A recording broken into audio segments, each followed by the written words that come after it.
ദൈവത്തിൻ്റെ അതിപരിശുദ്ധമായ നാമം ഇന്ന് ഈ സമയം വാഴ്ത്തപ്പെടുമാറാകട്ടെ. ദിസ് ടൈം വിത്ത് ഗോഡ് എന്ന ഈ പ്രോഗ്രാമിലൂടെ നിങ്ങളെ കാണുവാൻ തക്കവണ്ണം ദൈവം സഹായിച്ച നല്ല കൃപയ്ക്കായി ഞാൻ ദൈവത്തിന് സ്തോത്രം ചെയ്യുന്നു.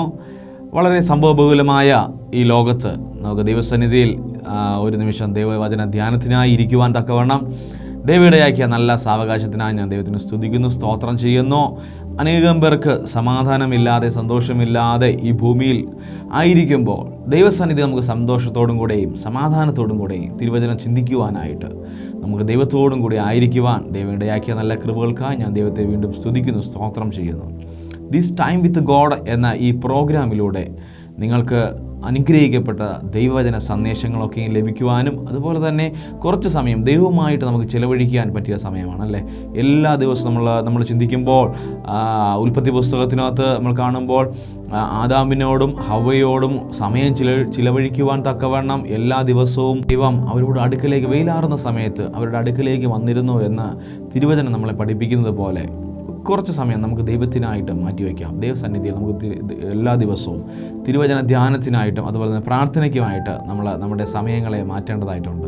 ഈ സമയം നമുക്ക് ദൈവത്തോട് ചേർന്നിരുന്ന് ചില തിരുവചനങ്ങൾ നമുക്ക് ചിന്തിക്കുവാൻ തക്കവണ്ണം നമുക്ക് ദൈവം സഹായിക്കുമാറാകട്ടെ.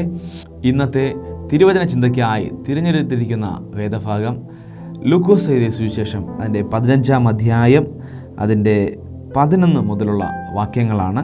അതിൻ്റെ 20-21 വാക്യം ഞാനിപ്പോൾ വായിക്കാം. അങ്ങനെ അവൻ എഴുന്നേറ്റ് അപ്പൻ്റെ അടുക്കൽ പോയി.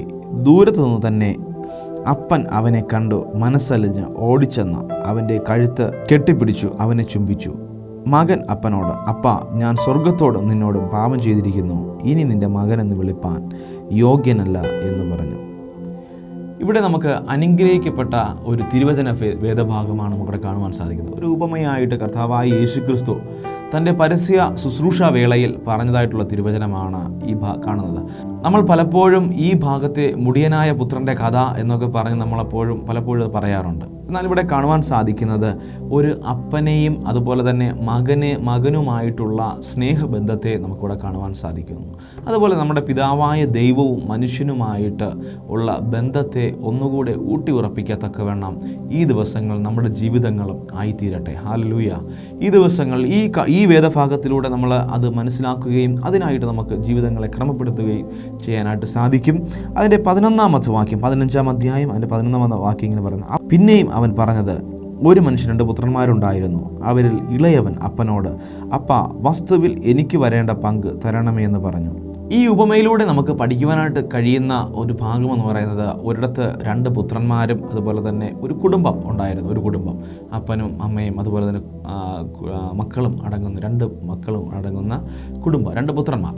എന്നാൽ ആ ദിവസങ്ങളിൽ ആ ഇളയ മകൻ തൻ്റെ അപ്പനോട് വന്ന് പറഞ്ഞു, അപ്പാ, എനിക്ക് എന്തെങ്കിലും വസ്തുവകളോ അല്ലെങ്കിൽ എൻ്റെ ഷെയറോ എന്തെങ്കിലും തരാനുണ്ടെങ്കിൽ നീ അതെനിക്ക് തരണം. അപ്പോൾ അങ്ങനെ അപ്പനോട് പറയുവാൻ തക്കവണ്ണം ആ മകനിടയായി തീർന്നു. എന്നാൽ അതിൻ്റെ താഴോട്ടുള്ള വാക്യത്തിൽ ഇങ്ങനെ കാണുന്നു, അപ്പാ, വസ്തുവിൽ എനിക്ക് വരേണ്ടുന്ന പങ്ക് തരണമേ എന്ന് പറഞ്ഞു. അവൻ അവർക്ക് മുതൽ പകുത്തു കൊടുത്തു. ഏറെ നാൾ കഴിയും മുൻപേ ഇളയ മകൻ സകലതും സ്വരൂപിച്ച് ദൂരദേശത്തേക്ക് യാത്ര ചെയ്യും. അവിടെ ദുർനടപ്പുകാരനായി ജീവിച്ച് വസ്തു നാനാവിധമാക്കി കളഞ്ഞു. ഇവിടെ കാണുവാൻ സാധിക്കുന്ന പോലെ ഇളയ മകൻ എന്ത് ചെയ്തെന്നറിയാവോ?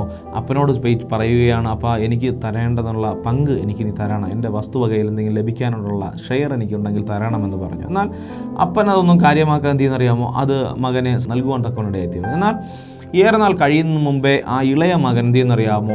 ആ വസ്തുവക ഒക്കെയും വിറ്റുകൊണ്ട് അവൻ ദൂരദേശത്തേക്ക് പോകാൻ തക്കവണ്ണം. ഇവിടെ കാണുവാൻ സാധിക്കും നമ്മുടെ ജീവിതത്തിൽ നമുക്ക് ചുറ്റുപാടുമായിട്ട് നമുക്ക് അനേകം പേരെ കർത്താവിങ്കിലേക്ക് കടന്നു വന്ന് അതുപോലെ തന്നെ കർത്താവിൻ്റെ സ്നേഹത്തിൽ നിന്ന് പലരെയും നമുക്ക് കാണുവാനായിട്ട് സാധിക്കും. ചിലരൊക്കെയും കുറച്ച് സമയത്തേക്ക് കടന്നു വരുന്നു, അതിനുശേഷം കടന്നു പോകുന്നു. പല ആലയങ്ങളിലും അങ്ങനെയാണ്, പല സഭകളിലും ചിലരൊക്കെയും ചില ആത്മീയമായ നേട്ടത്തിന് അതുപോലെ തന്നെ ഭൗതികമായ നേട്ടത്തിനൊക്കെ അവർ കടന്നു വരുന്നു. എന്നാൽ അതിനുശേഷം എന്തെങ്കിലുമൊക്കെ ലഭിച്ച ശേഷം അവരെന്ത് ചെയ്യുന്നറിയാമോ? ദൈവത്തിൻ്റെ സ്നേഹത്തിൽ നിന്ന് ഓടിപ്പോകുന്നൊരവസ്ഥ. എന്തെങ്കിലും ലഭിച്ച ശേഷം അവർക്ക് ലഭിക്കേണ്ടതായിട്ടുള്ള നന്മകൾ മുഴുവനുമായിട്ട് അവർ വാങ്ങിച്ചെടുത്തതിന് ശേഷം അവർ ആ ദൈവത്തിൻ്റെ സന്നിധിയിൽ നിന്ന് പിന്മാറിപ്പോകുന്ന അവസ്ഥകളുണ്ട്. അതുപോലെ ഇവിടെ കാണുവാൻ സാധിക്കുന്നത്, ഒരു അപ്പൻ്റെ പക്കൽ നിന്ന് അപ്പൻ്റെ ഷെയർ അല്ലെങ്കിൽ ആ മകന് ലഭിക്കേണ്ട അവകാശത്തെ എടുത്തുകൊണ്ട് അല്ലെങ്കിൽ വാങ്ങിച്ചുകൊണ്ട് ദൂരദേശത്തേക്ക് ഓടിപ്പോയൊരു മകനെ കാണുവാനായിട്ട് സാധിക്കുന്നുണ്ട്. എന്നാൽ ഈ മകനെക്കുറിച്ച് നമ്മൾ പറയുമ്പോൾ എൻ്റെ താഴോട്ടുള്ള വാക്യങ്ങൾ വാക്യങ്ങളിലൊക്കെയും കാണുവാൻ സാധിക്കുന്നു. ആ സ്ഥലത്ത് ആ മകൻ പോയ ശേഷം അവൻ ധൂർത്തനായി ജീവിച്ചു, കൂട്ടുകാരോടൊപ്പം ജീവിച്ചു. അവൻ എന്ത് ചെയ്യുന്നറിയാം, അവൻ ഏതെല്ലാം തരത്തിൽ അവൻ്റെ ജീവിതത്തെ സന്തോഷിപ്പിക്കാൻ പറ്റുമോ ആ സന്തോഷങ്ങളിലൊക്കെയും അവൻ പങ്കുചേരുവാൻ തക്കവനിടയായിത്തീർന്നോ. അവന് മദ്യപിക്കുന്നതിന് അല്ലെങ്കിൽ ലഹരി വസ്തുക്കൾ ഉപയോഗിക്കുന്നതിന് അല്ലെങ്കിൽ മറ്റ് മാർഗങ്ങളിലൂടെ അവൻ്റെ ജീവിതത്തെ അവൻ ദിനം പ്രതി നശിപ്പിച്ചുകൊണ്ടിരുന്ന ഒരവസ്ഥ അവൻ തൻ്റെ ജീവിതത്തിലുണ്ടായിരുന്നു. എന്നാൽ ഇവിടെ കാണുവാൻ സാധിക്കുന്നത് പോലെ അവന് സകലതും നഷ്ടമായ ഒരവസ്ഥ അവൻ്റെ ജീവിതത്തിലുണ്ടായിരുന്നു. അവൻ അപ്പൻ്റെ അടുക്കലായിരുന്നുവെങ്കിൽ വഴിവെട്ട രീതിയിൽ തന്നെ അവന് ജീവിക്കാൻ കഴിയില്ല. എന്നാൽ അപ്പൻ്റെ അടുക്കൽ നിന്ന് പോയ സമയത്ത് അവന് സകലതും അവൻ നിന്ന് നഷ്ടപ്പെടുവാൻ തക്കവനിടയായിത്തീർന്നു. അവൻ എന്ത് ചെയ്യുന്ന അപ്പൻ്റെ കരുതലില്ലാതെ അല്ലെങ്കിൽ അപ്പൻ്റെ ഒരു മേൽനോട്ടമില്ലാതെ, മേൽനോട്ടം എന്ന് പറയുമ്പോൾ അപ്പൻ്റെ എന്താ പറയുക, ഒരു ശിക്ഷണമില്ലാത്ത രീതിയിൽ അവൻ ജീവിച്ചത് മുഖാന്തരം തൻ്റെ ജീവിതത്തിൽ നിന്ന് ആ സകല നന്മകളും അവൻ നഷ്ടപ്പെടുത്തി കളയും തക്കവനിടയായിത്തീർന്നു. ഒരു പക്ഷേ അവൻ ദൈവത്തോടൊപ്പം അല്ലെങ്കിൽ അപ്പനോടൊപ്പം ആയിരുന്നുവെങ്കിൽ അവന് ചിലപ്പോൾ അവന് ഈ ലോകപരമായിട്ടുള്ള സുഖങ്ങളൊക്കെയും അപ്പൻ അതിന് വേണ്ട മകനെ എന്ന് പറഞ്ഞ് അതിനെ മാറ്റി നിർത്തിയ ശേഷം അവൻ എന്തൊക്കെ അവന് സ്വരൂപിച്ചോ അതൊക്കെ നിലനിർത്തുവാൻ തക്കവണ്ണം അവന് കഴിയുമായിരുന്നു. എന്നാൽ ഈ അപ്പൻ്റെ സ്നേഹത്തിൽ നിന്ന് അല്ലെങ്കിൽ അപ്പൻ്റെ സംരക്ഷണത്തിൽ നിന്ന് അവൻ ഓടി മാറിയതിന് ശേഷം എന്തെന്നറിയാമോ, അവൻ സകലം നശിച്ചവനായിട്ട് തീരുവാൻ തക്കവനിടയായിത്തീർന്നു. ഇന്ന് ഈ സന്ദേശം കേട്ടുകൊണ്ടിരിക്കുന്ന ചിലരെ നോക്കി ദൈവാത്മാവ് ഇങ്ങനെ പറയുന്നു, ദൈവത്തിൻ്റെ സ്നേഹത്തിലേക്ക് നിങ്ങൾ മടങ്ങി വരിക. ഹല്ലേലൂയ. ചിലരൊക്കെയും ദൈവസ്നേഹത്തിൽ നിന്ന് നന്മകൾ പ്രാപിച്ചിട്ട് അതുപോലെ ദൈവസ്നേഹത്തിൽ നിന്നുകൊണ്ട് അനുഗ്രഹങ്ങളൊക്കെയും പ്രാപിച്ചിട്ട് ദൈവത്തിന് ഇമ്പോർട്ടൻസ് കൊടുക്കാതെ, ദൈവത്തെ പ്രാർത്ഥിക്കാതെ, ആരാധനാലയങ്ങളിൽ കറക്റ്റായിട്ട് പോകാതെ മാറി നിൽക്കുന്ന ചിലരൊക്കെ ഈ വീഡിയോ കാണുന്നു. എന്നാൽ ഈ ദിവസങ്ങളിൽ ആ കാര്യങ്ങൾ നിങ്ങളുടെ ജീവിതങ്ങളൊന്ന് ക്രമപ്പെടുത്തുവാൻ തക്കവനിടയായിത്തീരുക. ഹല്ലേലൂയ. ദൈവത്തിൻ്റെ സംരക്ഷണയില്ലാതെ നമുക്കൊരിക്കലും ഈ ഭൂമിയിൽ ജീവിക്കുവാനായിട്ട് സാധിക്കുകയില്ല. നമ്മൾ എന്തൊക്കെ തന്നെ ഉണ്ടാക്കിയാലും, എന്തൊക്കെ കഷ്ടതകളിലൂടെ നമ്മളെങ്കിൽ കഷ്ടപ്പെട്ട് നമ്മൾ എന്തൊക്കെ സമ്പാദ്യം ഉണ്ടാക്കിയാലും, ലോകപരമായിട്ട് നമ്മൾ എന്തൊക്കെ ചെയ്താലും അതൊന്നും ദൈവമില്ലാതെ നമുക്കൊരിക്കലും അതൊന്നും ഒരു പൂർണ്ണതയിലേക്ക് എത്തിക്കുവാനായിട്ട് സാധിക്കുകയില്ല. അതിൽ നിന്നൊരു നന്മ പ്രാപിക്കുവാനായിട്ട് നമുക്ക് കഴിയുകയില്ല. അതുകൊണ്ട് പ്രിയ ദൈവമക്കളെ, നമ്മുടെ ജീവിതത്തിൽ ഇവിടെ ഈ മുടിയനായ പുത്രൻ്റെ കഥ പറയുന്നത് പോലെ, ഈ ഉപമ പറയുന്നത് പോലെ നമ്മൾ ഒരിക്കലും എന്ത് ചെയ്യരുത്, അപ്പൻ്റെ അടുക്കൽ നിന്ന് അല്ലെങ്കിൽ ദൈവത്തിൻ്റെ അടുക്കൽ നിന്ന് ഓടി മാറുവാൻ തക്കവണ്ണം ഇടയായി തീരരുത്. ഹല്ലേലൂയ. അതിൻ്റെ താഴോട്ടുള്ള വാക്യങ്ങൾ കാണുന്നു. അങ്ങനെ കുറച്ച് ദിവസങ്ങളിലൊക്കെ കഴിഞ്ഞു പോയി. നിരാശയിലും അതുപോലെ തന്നെ ദുഃഖത്തിലുമൊക്കെ അവനായിത്തീർന്നു. അവൻ്റെ കയ്യിലുണ്ടായിരുന്ന സാമ്പത്തികം തീർന്നു. അതുപോലെ തന്നെ കൂട്ടുകാരൻ ഇപ്പോൾ വരാതെയായി. അതുപോലെ തന്നെ പല സിറ്റുവേഷനിലൂടെ കടന്നു പോയ അവസ്ഥ. അവന് അവസാനം ആഹാരം കഴിക്കാൻ പോലും ഗതിയില്ലാത്ത ഒരു കണ്ടീഷനിലേക്ക് അവൻ്റെ ജീവിതം മാറപ്പെടുവാൻ ഇടയായിത്തീർന്നു. അതിൻ്റെ താഴോട്ടുള്ള വാക്യങ്ങൾ ഇങ്ങനെ പറയുമ്പോൾ അതിൻ്റെ 15-ാമത്തെ വാക്യത്തിൽ ഇങ്ങനെ പറയുന്നു, അവൻ ആ ദേശത്തെ പൗരന്മാരിൽ ഒരുത്തിന് ചെന്ന് ആശ്രയിച്ചു. അവനെ തൻ്റെ വയലിൽ പന്നികളെ മേയ്പ്പാൻ അയച്ചു. പന്നി തിന്നുന്ന വാളവര കൊണ്ട് വയറ് നിറപ്പാൻ അവൻ ആഗ്രഹിച്ചു, എങ്കിലും ആരും അവന് കൊടുത്തില്ല. ഇവിടെ കാണുവാൻ സാധിക്കുന്നു, അവൻ്റെ ജീവിതം വളരെയധികം കഷ്ടതയിലായിപ്പോയി. അപ്പൻ്റെ സ്നേഹത്തിൽ നിന്ന് അവൻ ഓടിപ്പോയി. അപ്പൻ നൽകിയ സമ്പാദ്യത്തിൽ നിന്ന് അല്ലെങ്കിൽ അനുഗ്രഹത്തിൽ നിന്ന് അവൻ ആ അനുഗ്രഹത്തെ മുഴുവനും അവനെന്ത് ചെയ്യുന്നറിയാമോ, നശിപ്പിച്ച് കളയുവാൻ തക്കവനിടയായി തീർന്നു. അവൻ്റെ ജീവിതത്തിൽ ഇനി ശേഷിക്കുന്നതായിട്ട് ഒന്നുമില്ല. എന്നാൽ ഇവിടെ കാണുവാൻ സാധിക്കുന്നു, അവൻ വീണ്ടും അവൻ എന്ത് ചെയ്യുന്നറിയാം, ഒരു ഉപജീവന മാർഗത്തിനായി ആ ദേശത്തിലെ ഒരു വ്യക്തിയെ പോയി കണ്ടിട്ട് അവൻ പന്നികളെ മേയ്ക്കുന്നൊരു തൊഴിലിലേക്ക് അവൻ ഏർപ്പെടുവാൻ തക്കവനിടയായി തീർന്നു. എന്നാൽ അവിടെ ഈ പന്നികൾക്ക് പോലും നല്ല സുഭിക്ഷമായിട്ട് ഭക്ഷണം ലഭിക്കുന്നുണ്ട്. എന്നാൽ ഈ പുത്രൻ എന്ത് ചെയ്യുന്നറിയാം, ഈ മുടിയനായ പുത്രന് അവന് ഭക്ഷണം പോലും ലഭിക്കാത്തൊരവസ്ഥ. എന്നാൽ പന്നികളിൽ നിന്ന് ലഭിക്കുന്ന അല്ലെങ്കിൽ പന്നികളുടെ ആഹാരം പോലും അവൻ കഴിക്കുവാൻ തക്കവണ്ണം തയ്യാറായെങ്കിലും അതുപോലും അവൻ ലഭിക്കാത്ത ഒരു അവസ്ഥ അവൻ്റെ ജീവിതത്തിൽ കടന്നു വരാൻ തക്കവനിടയായിത്തീർന്നു. പ്രിയ ദൈവമക്കളെ, നമ്മുടെ ജീവിതത്തിൽ നമ്മുടെ ദൈവത്തിൻ്റെ സ്നേഹത്തിൽ നിന്നും ദൈവത്തിൻ്റെ സാന്നിധ്യത്തിൽ നമ്മൾ ഓടിപ്പോകുമ്പോൾ അല്ലെങ്കിൽ നമ്മൾ മാറിപ്പോകുമ്പോൾ, നമ്മൾ പിന്മാറ്റത്തിലായി പോകുമ്പോൾ നമ്മുടെ ജീവിതവും പലപ്പോഴും ഈ ഒരു കണ്ടീഷനിലേക്ക് പോകുവാൻ തക്കവനിടയായിത്തീരും. ഹല്ലേലൂയ. ആ തരത്തിൽ നമ്മുടെ ജീവിതത്തെ മാറ്റിയെടുക്കുവാൻ നമ്മൾ തയ്യാറാകണം. ഹല്ലേലൂയ. ആ ജീവിതം ചിലപ്പോഴൊക്കെ നമ്മൾ ഈ ഇത് കേട്ടുകൊണ്ടിരിക്കുന്ന ചിലരൊക്കെയും ദൈവത്തിൻ്റെ സാന്നിധ്യത്തിൽ നിന്ന് മാറി പിന്മാറ്റത്തിലായിരിക്കുന്നവരെ കൊണ്ടായിരിക്കാം. എന്നാൽ ആ ഒരു അവസ്ഥയിൽ നിന്ന് മാറി നമ്മൾ അനുഗ്രഹത്തിൻ്റെ പാതയിലേക്ക് കടന്നു വരണം. ഹല്ലേലൂയ. ചിലപ്പോൾ നമ്മൾ ഞെരുങ്ങുന്ന ഒരു അവസ്ഥ ഉണ്ടായിരുന്നിരിക്കാം. ചിലപ്പോഴൊക്കെ നമ്മൾ ചിന്തിച്ചിരിക്കാം, ഞാൻ ഇനി എങ്ങനെയായി എനിക്ക് വേണ്ടി മുൻപ് പ്രാർത്ഥിച്ച ആ സഹോദരനോട് ഞാൻ ഇനി വീണ്ടും എങ്ങനെ പോയി എനിക്ക് വേണ്ടി ഒന്ന് പ്രാർത്ഥിക്കണമെന്ന് പറയും. ഞാൻ ഉപേക്ഷിച്ച് പോകുന്ന സഭയിലേക്ക് ഞാൻ എങ്ങനെ വീണ്ടും തിരിച്ച് കയറി ചെല്ലുമെന്നൊക്കെ ചിന്തിച്ചിരിക്കാം. പക്ഷേ പ്രിയ ദൈവമക്കളെ, ഈ ദിവസം നിങ്ങളത് വീണ്ടും ഒന്നുകൂടെ ചിന്തിക്കേണ്ട ദിവസമാണ്. ഹല്ലേലൂയ. ഇതിൻ്റെ താഴോട്ടുള്ള വാക്യത്തിൽ കാണുന്നു, 16-ാമത്തെ വാക്യത്തിൽ ഇങ്ങനെ പറയുന്നു, പന്നി തിന്നുന്ന വാളവരെ കൊണ്ട് വയറ് നിറപ്പാൻ അവൻ ആഗ്രഹിച്ചു, എങ്കിലും ആരും അവന് കൊടുത്തില്ല. അതിൻ്റെ 17-ാമത്തെ വാക്യത്തിൽ ഇങ്ങനെ പറയുന്നു, അപ്പോൾ സുബോധം വന്നിട്ട് അവൻ എൻ്റെ അപ്പൻ്റെ എത്രയോ കൂലിക്കാർ ഭക്ഷണം കഴിച്ച് ശേഷിച്ചിരിക്കുന്നു, ഞാനോ വിശപ്പ് കൊണ്ട് നശിച്ചു പോകുന്നു. ഞാൻ എഴുന്നേറ്റ് അപ്പൻ്റെ അടുക്കൽ ചെന്ന് അവനോട്, അപ്പാ, ഞാൻ സ്വർഗത്തോടും നിന്നോട് പാപം ചെയ്തിരിക്കുന്നു. ഇനി നിൻ്റെ മകനെന്ന് എന്ന പേരിന് ഞാൻ യോഗ്യനല്ല. നിൻ്റെ കൂലിക്കാരിൽ ഒരുത്തനെ പോലെ എന്നെ ആക്കണമേ എന്ന് പറയും എന്ന് പറഞ്ഞു. ഹല്ലേലൂയ. ഇവിടെ നമുക്ക് കാണുവാൻ സാധിക്കുന്നുവല്ലോ, അവൻ്റെ സകല പ്രതീക്ഷകൾ നഷ്ടപ്പെട്ടു. അവന് സ്വന്തമായി ജീവിക്കാമെന്ന് കരുതിയ സകല അവൻ്റെ പിടിവള്ളികൾ നഷ്ടപ്പെട്ട് ഒരു പിന്മാറ്റക്കാരൻ ഇരിക്കുന്ന ഒരവസ്ഥ, അവൻ നിരാശനായി അവൻ്റെ ജീവിത ഡിപ്രഷനിലൂടെ കടന്നു പോകുന്ന ഒരവസ്ഥയിലായിരുന്നപ്പോൾ അപ്പോഴാണ് അവൻ്റെ പഴയ നല്ല കാലത്തെക്കുറിച്ച് അവൻ ഓർത്തത്. ഹല്ലേലൂയ. അപ്പൻ്റെ വീട്ടിൽ എത്രയോ ജോലിക്കാർ, അവർ നല്ല ഭക്ഷണം കഴിച്ച്, അപ്പൻ നൽകുന്ന നല്ല ഭക്ഷണം കഴിച്ച് അവരായിരിക്കുന്നു.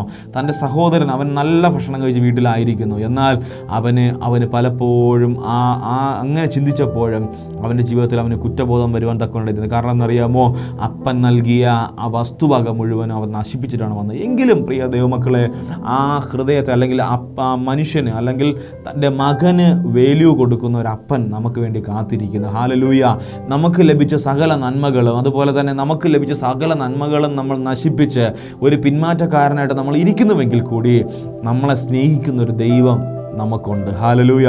നമ്മൾ എത്ര പേർ അത് വിശ്വസിക്കാൻ തയ്യാറാകുന്നു? ഇവിടെ കാണുന്നത് പോലെ അവൻ ചെന്ന് എൻ്റെ അപ്പനോട്, അപ്പാ, ഞാനിനി നിൻ്റെ മകനെന്ന് വിളിക്കുവാൻ യോഗ്യനല്ല എന്നൊക്കെ പറയുമെന്ന് പറഞ്ഞ് അവൻ തിരിച്ച് അപ്പൻ്റെ അടുക്കിലേക്ക് പോകുവാനായിട്ട് അവൻ ശ്രമിക്കുകയാണ്. എന്നാൽ അതിൻ്റെ താഴോട്ടുള്ള വാക്യത്തിൽ ഇങ്ങനെ പറയുന്നു, അതിൻ്റെ 20-ാം വാക്യം, അങ്ങനെ അവൻ എഴുന്നേറ്റ് അപ്പൻ്റെ അടുക്കൽ പോയി. ദൂരത്തു നിന്ന് തന്നെ അപ്പൻ അവനെ കണ്ട് മനസ്സലിഞ്ഞ് ഓടിച്ചെന്ന് അവൻ്റെ കഴുത്ത് കെട്ടിപ്പിടിച്ച് അവനെ ചുംബിച്ചു. ഹല്ലേലൂയ. ഇതുപോലെയാണ് പ്രിയ ദൈവമക്കളെ, നമ്മുടെ ജീവിതത്തിൽ നമ്മൾ പിന്മാറ്റത്തിലായിരിക്കുമ്പോൾ, ദൈവത്തിൻ്റെ സ്നേഹത്തിൽ നമ്മൾ മാറിയിരിക്കുമ്പോൾ നമ്മളെ സ്നേഹിക്കുന്ന ഒരു അപ്പൻ നമുക്കുണ്ട്. ഹല്ലേലൂയ. ചിലപ്പോഴൊക്കെ നമ്മൾ ചിന്തിച്ചിരിക്കുക, ഇനി ഞാൻ എങ്ങനെ ഒരു ആലയത്തിലേക്ക് കയറി പോകും, ഞാൻ പിന്മാറ്റത്തിലായിരിക്കുന്ന ഞാൻ എങ്ങനെ ഒരു ആലയത്തിലേക്ക് കയറി ചെല്ലും, എങ്ങനെ എൻ്റെ ജീവിതത്തെ, ഹല്ലേലൂയ, ഞാൻ വീണ്ടും എനിക്ക് വേണ്ടി പ്രാർത്ഥിക്കണമെന്ന് എൻ്റെ സഹോദരനോട് ഞാൻ എങ്ങനെ പറയും? ഒരു കാലത്ത് അവരെനിക്ക് വേണ്ടി പ്രാർത്ഥിച്ചവരാണ്, എനിക്ക് വേണ്ടി എന്നെ കരം താങ്ങിയവരാണ്. പക്ഷേ ഞാൻ അവരെയൊക്കെ മാറ്റി നിർത്തിയിട്ട് പിന്മാറ്റത്തിലേക്ക് ഓടിപ്പോയെങ്കിലും ഞാൻ എങ്ങനെ ഇതൊക്കെ ചെയ്യുമെന്ന് വിചാരിച്ചിരിക്കുന്നുണ്ടെങ്കിലും പ്രിയ ദൈവമക്കളെ, ഈ മനുഷ്യർ ചിലപ്പോൾ നമ്മളെ പരിഗണിച്ചില്ലെങ്കിൽ കൂടി സ്വർഗത്തിലെ ദൈവം നമുക്ക് വേണ്ടി അവൻ കാത്തിരിക്കുന്നുണ്ട്. ഹല്ലേലൂയ. നിങ്ങളുടെ മടങ്ങി വരവിനായിട്ട് അവൻ കാത്തിരിക്കുന്നുണ്ട്. എപ്പോഴും എൻ്റെ മകൻ മടങ്ങി വരും, എപ്പോഴെൻ്റെ മകൻ ആ പഴയ കാലങ്ങൾ, അതായത് ചെയ്ത പാപങ്ങളെ ഏറ്റുപറഞ്ഞ് അല്ലെങ്കിൽ അതിൽ നിന്നൊരു ഹൃദയത്തിലൊരു കുറ്റബോധമുണ്ടായി ആ പാപക്ഷമയ്ക്കായി അവൻ ഓടി വരുന്നത് എപ്പോഴെന്ന് കാത്തിരിക്കുന്ന ഒരു ദൈവം നമുക്കുണ്ട്. അതുകൊണ്ട് പ്രിയ ദൈവമക്കളെ, നമ്മുടെ ജീവിതത്തിൽ ഏതെങ്കിലും തരത്തിൽ നമ്മൾ പിന്മാറ്റത്തിലായിരിക്കുന്നവർ എത്രയും വേഗം ദൈവസന്നിധിയിലേക്ക് അല്ലെങ്കിൽ ദൈവത്തിങ്കിലേക്ക് വരുവാൻ തക്കവണ്ണം നിങ്ങൾ തയ്യാറാകുവാൻ തക്കവണ്ണം ഈ ദിവസങ്ങൾ നമ്മളെ ദൈവം സഹായിക്കട്ടെ. 20-ാമത്തെ വാക്യത്തിൽ 2-ാമത്തെ ഭാഗം പറയുന്നു, ദൂരത്തു നിന്ന് തന്നെ അപ്പൻ അവനെ കണ്ട് മനസ്സലിഞ്ഞ് ഓടിച്ചെന്ന് അവൻ്റെ കഴുത്ത് കെട്ടിപ്പിടിച്ചു അവനെ ചുംബിച്ചു. മകൻ അപ്പനോട്, അപ്പാ, ഞാൻ സ്വർഗത്തോടും നിന്നോടും പാപം ചെയ്തിരിക്കുന്നു, ഇനി നിൻ്റെ മകനെന്ന് വിളിക്കുവാൻ ഞാൻ യോഗ്യനല്ല എന്ന് പറഞ്ഞു. ഹല്ലേലൂയ. ഈ ദിവസങ്ങൾ നമ്മുടെ ജീവിതത്തിൽ എങ്ങനെ ഉണ്ടാവണമെന്ന് അറിയാമോ? ഒരു അനുതാപത്തിൻ്റെ ഒരു ഹൃദയം നമ്മളിൽ ഉണ്ടാവണം. ഹല്ലേലൂയ. ഞാൻ ചെയ്ത് തെറ്റായി പോയി, നമ്മളൊരു പ്രായശ്ചിത്തം ഈ ദിവസങ്ങൾ ദൈവത്തോട്, നമ്മൾ ഇവിടെ ഇരിക്കുന്ന സമയത്ത് തന്നെ, നിങ്ങൾ ഇരിക്കുന്ന സ്ഥാനത്ത് തന്നെ നിങ്ങളുടെ ഹൃദയത്തെ ഒന്ന് ദൈവത്തോടൊന്ന് ഏൽപ്പിച്ച് കൊടുക്കാമോ? നിങ്ങൾ ഒരു നിമിഷം ഒന്ന് പറയാമോ, കർത്താവേ, ഞാൻ ചെയ്തത് തെറ്റാണ്, എൻ്റെ ജീവിതത്തിൽ ഈ തരത്തിലുള്ള ഈ കാര്യങ്ങളിലൊക്കെ കൂടെയൊക്കെ ഇന്ന് കടന്നുപോയെങ്കിലും ഈ ചെയ്തതൊക്കെ എൻ്റെ ജീവിതത്തിൽ അത് തെറ്റായിരുന്നുവെന്ന് ഞാനിപ്പോൾ മനസ്സിലാക്കുന്നു. എത്ര പേർക്ക് പറയാൻ കഴിയും? ആ ഒരു തരത്തിൽ ദൈവത്തോട് നമ്മൾ സംസാരിച്ചു കഴിഞ്ഞാൽ ദൈവം നമ്മളോട് ശക്തമായിട്ട് ഇടപെടുവാൻ തക്കവനിടയായി തീരുമെന്നുള്ളത് യാതൊരു തരത്തിലുള്ള മാറ്റവുമില്ല. അതിൻ്റെ താഴോട്ടുള്ള വാക്യത്തിൽ പറയുന്നു, അപ്പൻ തൻ്റെ ദാസന്മാരുടെ വേഗം മേൽത്തരമായ ഒരു അങ്കി കൊണ്ടുവന്ന് ഇവന് ധരിപ്പിപ്പിൻ, ഇവൻ്റെ കൈക്ക് മോതിരവും കാലിന് ചെരുപ്പും ഇടുവിന് എന്ന് പറഞ്ഞു. ഹല്ലേലൂയ. ആ അപ്പനെ കുറിച്ച് നിങ്ങൾക്ക് ഏകദേശം ഒരു ഐഡിയ ഉണ്ടായിരുന്നു ഞാൻ വിശ്വസിക്കുന്നു. കാരണം എന്ന് പറയാമോ, ആ മകൻ ഓടി വന്നപ്പോൾ തന്നെ എന്ത് ചെയ്യുന്നു? ഒരു സ്വീകരിച്ചൊരപ്പൻ. ഹല്ലേലൂയ.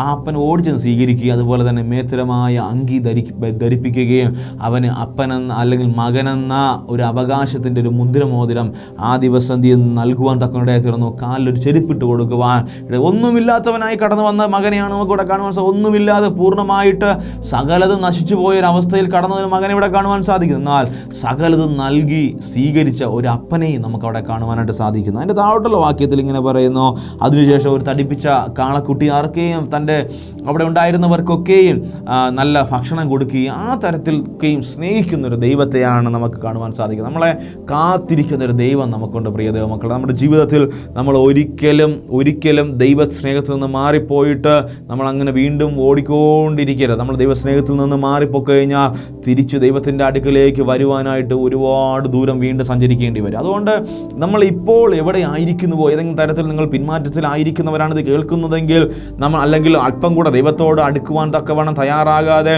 മാറി നിൽക്കുന്നൊരവസ്ഥയാണ് നിങ്ങളുടെ ജീവിതത്തിലുള്ളതെങ്കിൽ നമ്മൾ അധികമായിട്ട് ബാക്കിലോട്ട് പോകാതെ നമ്മൾ എന്ത് ചെയ്യുക, ആ നിൽക്കുന്ന സ്ഥാനത്ത് നിന്ന് തിരിച്ച് ദൈവത്തിങ്കിലേക്ക് അടുത്ത് വരാം. അത് വളരെ ദൂരം കുറവായിരിക്കും കേട്ടോ. പക്ഷേ നിങ്ങൾ ഒരുപാട് പുറകിലോട്ട് പോയി കഴിഞ്ഞാൽ ഒരുപാട് സമയം നമുക്ക് അല്ലെങ്കിൽ ഒരുപാട് വില കൊടുത്ത് മാത്രമേ നമുക്ക് ദൈവത്തിൻ്റെ അടുക്കിലേക്ക് കടന്നു വരാൻ കഴിയുള്ളൂ. അതുകൊണ്ട് പ്രിയ ദൈവമക്കളെ, ഈ ദിവസങ്ങളിൽ ദൈവത്തോട് അടുക്കുവാൻ തക്കവണ്ണം നമ്മൾ ഇടയായി തീരട്ടെ. ഹല്ലേലൂയ. യാക്കോബിൻ്റെ ലേഖനത്തിൽ അതിൻ്റെ 4-ാം അധ്യായം അതിൻ്റെ 8-ാമത്തെ വാക്യത്തിൽ ഇങ്ങനെ പറയുന്നത്, ദൈവത്തോട് അടുത്ത് ചെല്ലുവിൻ, എന്നാൽ അവൻ നിങ്ങളോട് അടുത്ത് വരും. ഈ ദിവസങ്ങൾ ഇവിടെ യാക്കോബ് തൻ്റെ ലേഖനത്തിലൂടെ പറയുന്നത് പോലെ ദൈവത്തോട് നിങ്ങൾ അടുത്ത് ചെല്ലുവാൻ തക്കവൻ ഇടയായി തീരണം. ഹല്ലേലൂയ.